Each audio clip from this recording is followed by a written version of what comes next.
South ఇండియాలోనే biggest sorry store మన వారాహి సిల్క్స్ మన విజయవాడ ఎంజీ రోడ్ లో డిసెంబర్ 4వ తారీఖున ఘన ప్రారంభం. హలో వ్యూస్, వెల్కమ్ టు ఐడమ్స్ మీడియా.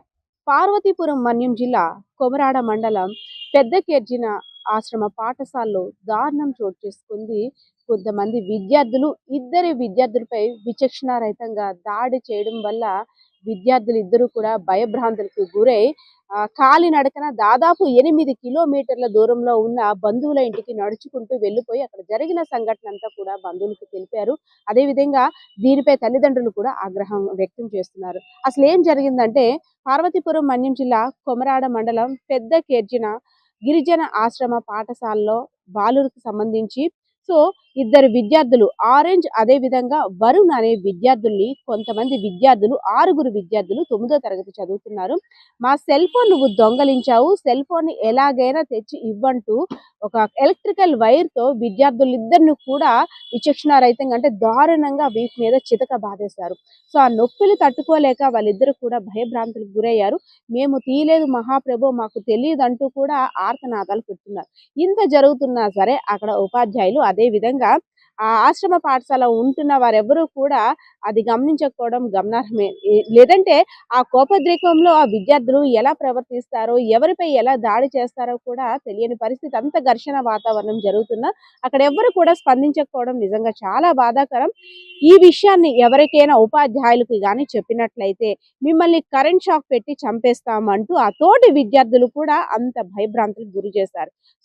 మేము దాయలేదు, మాకు తెలియదు అంటే నువ్వు ఎలా అయినా సెల్ ఫోన్ తీసుకొచ్చి ఇవ్వాలంటూ ఇద్దరు విద్యార్థుల మీద కూడా మిగిలిన విద్యార్థులు అందరూ కూడా పగబట్టినట్టు వాళ్ళ మీద దూషిస్తూ ఇష్టాసారంగా వాళ్ళ మీదకి ప్రవర్తించారు. మేము చెయ్యని నేరానికి మేము ఎక్కడ తీసుకొస్తామంటూ సెల్ ఫోన్లు ఎక్కడ తీసుకురావాలి అంటూ ఇంకా పొద్దున్న ఉంటే మేము ఇవ్వకపోతే ఎలా అయినా మమ్మల్ని చంపేస్తారేమో అని ఈ విషయాన్ని ఎలా అయినా మా తల్లిదండ్రులకి తెలియజేయాలని ఆరెంజ్ అదే విధంగా వరుణ్ అనే విద్యార్థులు ఇద్దరు కూడా అంటే రాత్రి సమయంలో తప్పించుకొని ఇంకా వీళ్ళు ఏ విధంగా దాడి చేస్తారో అని భయపడి తప్పించుకొని బంధువుల ఇంటికి వెళ్ళిపోయారు. వెంటనే తల్లిదండ్రులకి బంధువులు కూడా సమాచారం ఇచ్చారు. బిడ్డని ఆ పరిస్థితిలో చూసిన తల్లిదండ్రులు కళ్ళంట నీరు ఇంకా ఆగలేదనమాట. సెల్ ఫోన్ కోసం ఇంత దారుణంగా పిల్లల్ని కొడతారా, మీకు ఏదైనా అయితే నేను ఎవరికి చెప్పుకోవాలి, నా బిడ్డని ఎవరిని పిలవాలంటూ కూడా వెంటనే ఆ తల్లి అప్రమత్తమై పార్వతీపురం మన్యం జిల్లాలో ఉన్న ఆసుపత్రికి తీసుకువెళ్లారు. ఎవరైతే ఆరెంజ్ ఉన్నారో ఆరెంజ్ కి వైద్యులు కూడా చికిత్సను అందించారు. జరిగిందంతా కూడా తల్లిదండ్రులు అదే విధంగా పాఠశాల సిబ్బందిని అడిగితే వాళ్ళంతా కూడా మాకు అసలు ఏమీ తెలియదు, ఏం జరిగిందో అంటూ కూడా తెలియదు అనేసి అని అనడం తల్లిదండ్రులకు ఆశ్చర్యాన్ని గురి చేసింది. ఇంకో విద్యార్థి ఎవరైతే వరుణ్ ఉన్నాడో వరుణ్కి అయితే కాస్త దెబ్బలతోటే వదిలేశారు, దానికి ట్రీట్మెంట్ చేసి కూడా పంపించేశారు. ఏదైనా సెల్ ఫోన్ సంస్కృతి అనేది ఈ పాఠశాలలో ఎంతవరకు కరెక్ట్? సెల్ ఫోన్స్ కారణంగా అసలు ఎంత ప్రాబ్లమ్స్ ఫేస్ చేస్తున్నామో, ఇంటి దగ్గర పిల్లల్ని కంట్రోల్ చేయలేకే కదా మేము ఆశ్రమ పాఠశాలని ఆశ్రయించాము. అలాంటిది అక్కడ కూడా దీని కారణంగానే గొడవలు అవుతున్నాయి అంటే అసలు సెల్ ఫోన్ లోపలికి ఎలా రానిస్తున్నారు అంటూ కూడా అక్కడ తల్లిదండ్రులు ప్రశ్నిస్తున్న వాతావరణం అయితే కనిపిస్తుంది. ఏదైతేనే ఒక చిన్న తగాదా అసలు ఎలా చిచ్చు పెడుతుందో కూడా తెలియదు. విచక్షణ రహితంగా అంతలా దాడి చేశారు. ఇంకా ఆ కోపంలో ఇంకా నా పిల్లల్ని ఏం చేస్తారు? దీనిపై అధికారులు అదే విధంగా పోలీసు ఉన్నతాధికారులు కూడా దీనిపైన తక్షణమే చర్యలు తీసుకోవాలంటూ తల్లిదండ్రులు అయితే మాత్రం వాపోతున్న పరిస్థితి అయితే కనిపిస్తా ఉంది. అక్కడ జరిగిన సంఘటన గురించి తల్లిదండ్రులు అదే విధంగా పిల్లలు కూడా ఏం మాట్లాడుతున్నారో చూద్దాం. అక్కడ మాకు బుధవారం నైట్ ఫోన్ వచ్చిందండి, 7 ఆ టయానికి కనిపించట్లేదు అనేసి. ఫోన్ వస్తేమో మేము కంగారు వేసి నైట్ వెతికేమో కనిపించలేదు. తెల్లారి మళ్ళీ స్కూల్కి వెళ్ళాము ఎదగడానికి. అప్పుడు వెళ్తేమో అసలు అప్పటికైనా టీచర్కి చెప్తే వెతకడానికి వెళ్ళారు. వెళ్తేమో వీళ్ళు భయంకి పారిపోయి అదేదో ఒరిస్సాలోనో ఎక్కడో అక్కడ పడుకుని తెల్లారి 11 ఆ టయానికి ఇంటికి వచ్చారు. ఆ బాబున్న ఆ బాబు పేరు ఆరెంజ్. దేనికంటే అక్కడ నైట్ 9 ఆ టయానికి రూమ్లో వేసి కొట్టేశారు పిల్లలు, స్కూల్ పిల్లలు, కరెంటు వైర్లతో కర్రలతోని. అలా కొడేస్తే తెల్లారి మళ్ళీ కొడేస్తారని భయంకి పారిపోయారు కొండల దారి. ఆ నైట్ దెబ్బలు తట్టుకోలేక ఎక్కడో పడుకొనేసి తెల్లవారు వచ్చారు అక్కడికి. ఇంటికి వెళ్ళాక మా ఊరు అబ్బాయిలు ఫోటోలు తీసి వాట్సాప్ పెట్టారు. అప్పుడు చూసాను, వెంటనే స్కూల్కి చూపించానండి. ఎందుకు కొట్టారు, ఎందుకు కొట్టారు బాబు చెప్పారు, అడిగావా? ఎందుకంటే సెల్లు ఎవరిదో దొంగతనం చేశారని కొడిసారండి. కాకపోతే వీళ్ళకి నిందేసి కొడిసారు. సెల్లు తీసింది వేరే వాళ్ళు, ఎవరో తెలియదు అంటున్నారు వీళ్ళు. స్కూల్లో మ్యాచ్ కానీ ఎవరైనా మీ బాబుని చూడటం కానీ హాస్పిటల్కి కానీ తీసుకెళ్ళడం జరిగిందా లేదా? చూడడం చూసారండి. ఆ రోజు హాస్పిటల్ మాత్రం తీసుకెళ్ళలేదు.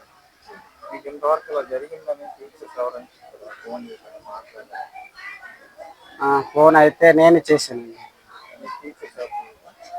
టీచర్స్ అంటే చేయలేదండి. ఎంక్వైరీ చేసి చెప్తామని. పేరేం పేరు? తాడంగి గట్టి చెప్పు. తాడంగారు నువ్వు ఏడు చదువుతున్నావు?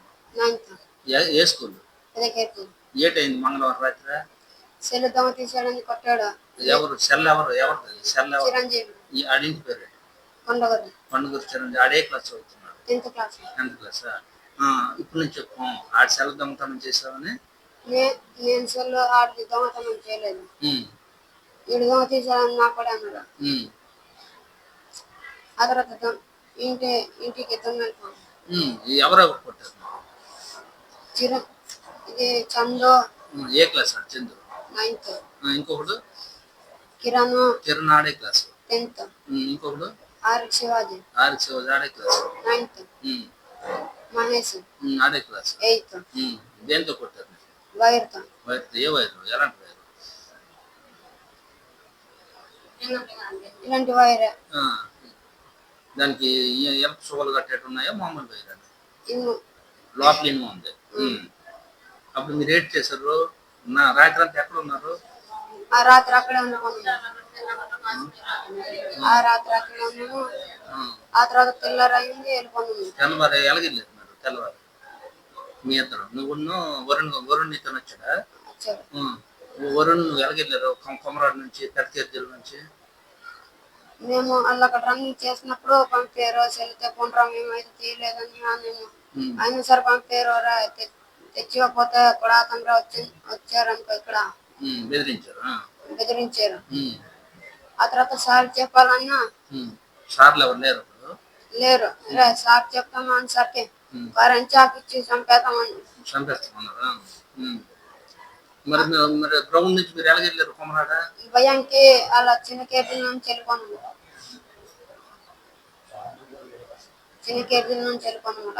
నడుచుకొని వెళ్ళారు. ఊరు వరకు వెళ్ళారు.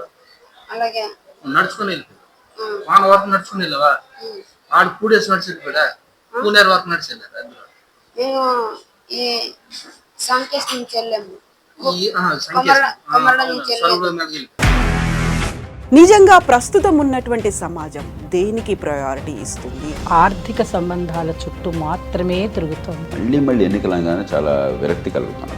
మంచి అనిపిస్తుంది కదా, లేడీస్ కూడా ఛాలెంజింగ్ జాబ్స్ చేసినప్పుడు చాలా బాగుంటది. ట్రాఫిక్ అసిస్టెంట్స్ గా నియమించిన ట్రాన్స్జెండర్స్ అందరితో సాల్యూట్ చేయించుకుంటున్నారు. ఫుడ్ డెలివరీ ఇవ్వటానికి వెళ్ళినటువంటి డెలివరీ బాయ్ అనిల్ పై కళ్ళ ముందు